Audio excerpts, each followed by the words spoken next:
हो सकता है इस नाम से आप वाकिफ ना हो, लेकिन इनका चेहरा आपके लिए ज़रूर जाना पहचाना होगा। हिंदी सिनेमा में पिछले कई सालों से ये अपनी कॉमेडी से दर्शकों को हंसा रहे हैं।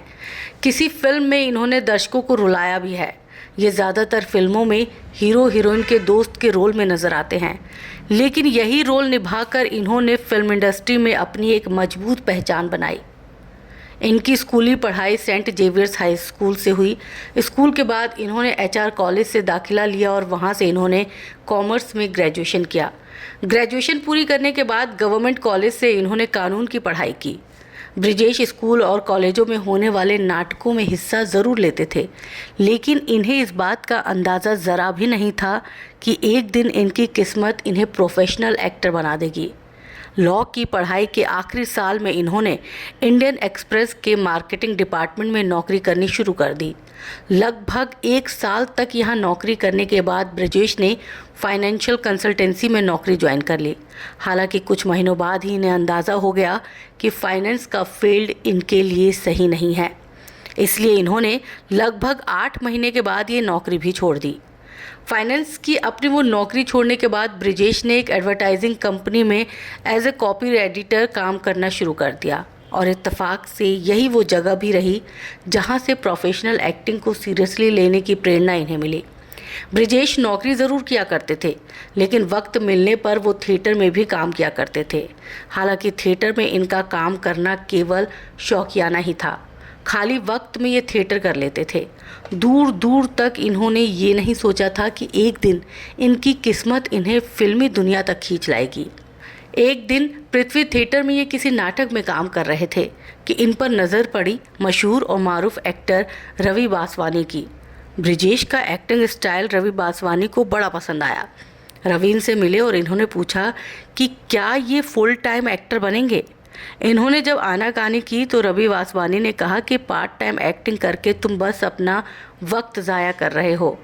तुम्हें अपनी ज़िंदगी में सिर्फ और सिर्फ एक्टिंग करनी चाहिए और कुछ भी नहीं। रवि बासवानी ने ब्रिजेश को एक टीवी शो में काम दिला दिया। 24 साल के नौजवान ब्रिजेश को उस टीवी शो में एक 70 साल के बूढ़े डिटेक्टिव का किरदार दिया गया। मशहूर अभिनेता मनोज पाहवा उस नाटक में इनके बेटे बने थे, लेकिन इनकी किस्मत ज़रा ख़राब रही और जिस टीवी चैनल पर वो शो ब्रॉडकास्ट होना था वो कभी ऑन एयर हुआ ही नहीं और इस तरह ज़िंदगी का इनका पहला प्रोफेशनल एक्टिंग प्रोजेक्ट कभी रिलीज़ नहीं हो सका और ना ही उसे कोई देख पाया। ब्रिजेश नौकरी छोड़ चुके थे।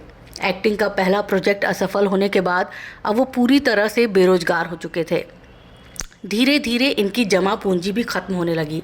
इनके घर वाले भी उनसे अक्सर नाराज़ रहने लगे। घर वालों को लगा कि एक्टिंग के चक्कर में उनका बेटा अपना जीवन खराब कर रहा है। लगभग 6 महीनों तक ब्रिजेश घर पर खाली बैठे रहे और एक दिन अचानक इनके दोस्त अमित बहल इनसे मुलाकात करने इनके घर आए। अमित बहल थिएटर के दिनों में ही इनके दोस्त थे और वो उन दिनों शांति नाम के दूरदर्शन के एक लोकप्रिय शो में काम कर रहे थे। शांति शो के डायरेक्टर को अपने एक दूसरे शो के लिए किसी ऐसे लड़के की तलाश थी जो कद में छोटा हो, देखने में दुबला पतला हो, लेकिन उसका सेंस ऑफ ह्यूमर गजब का हो। अमित बहल ने तुरंत डायरेक्टर को ब्रिजेश का नाम सुझाया। डायरेक्टर ने ब्रिजेश को मिलने के लिए बुलाया। उसी डायरेक्टर का बुलावा देने के लिए अमित बहल उस दिन ब्रिजेश के घर गए थे। अमित बहल से उस मुलाकात के बाद ब्रिजेश अगले दिन डायरेक्टर के ऑफिस पहुंच गए। डायरेक्टर ने उनका ऑडिशन लिया और इस तरह ब्रिजेश साल 1995 में जी टीवी पर टेलीकास्ट हुए कॉमेडी शो सॉरी मेरी लॉरी में पहली दफ़ा नजर आए।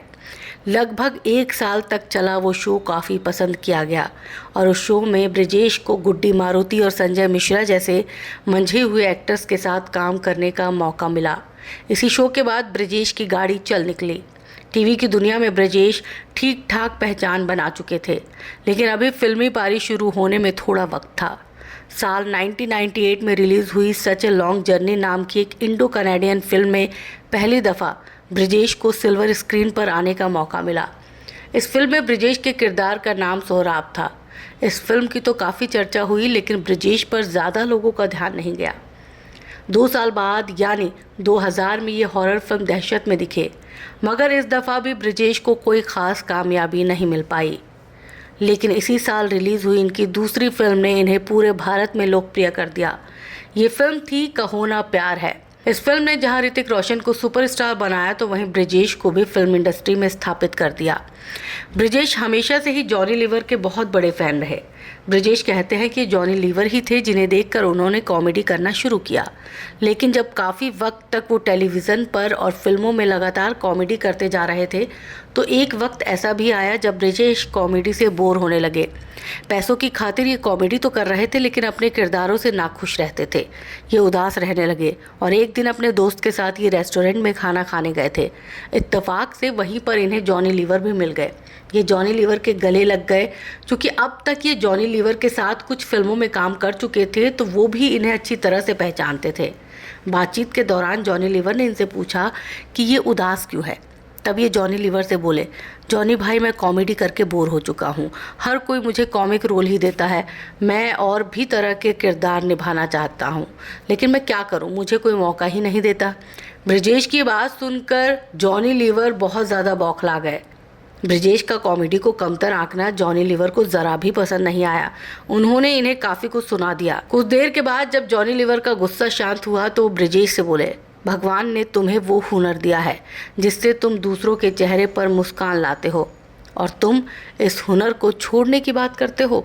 सपने में भी ऐसे बातें कभी मत करना। उस दिन के बाद जॉनी लीवर का दिया वो ज्ञान ब्रिजेश फिर कभी नहीं भूले।